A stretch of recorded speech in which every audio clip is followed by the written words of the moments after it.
Today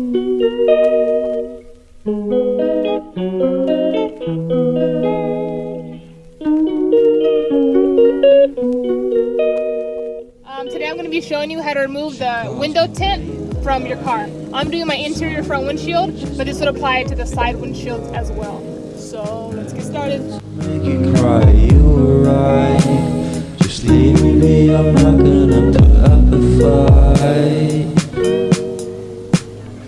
Okay, so as you can see, I already started mine a little bit before I started recording. The way you're going to get this off is heat it up with your heat gun, and you can feel where it's stuck. Okay, there's like a little lip.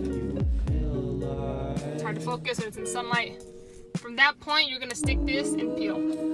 The thing about getting the window tint off, whenever you're removing the window tint, it comes with the tint, some like gummy residue, and then your windshield.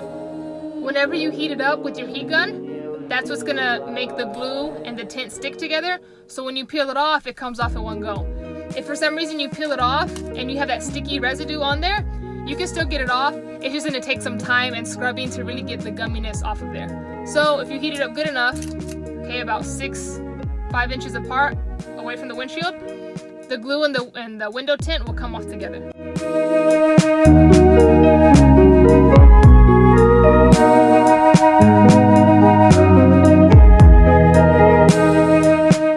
If you run your finger here, you can kind of feel where it's stuck.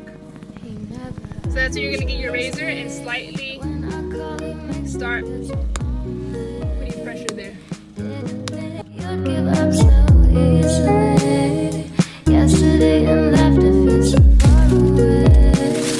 that's how you do it, folks.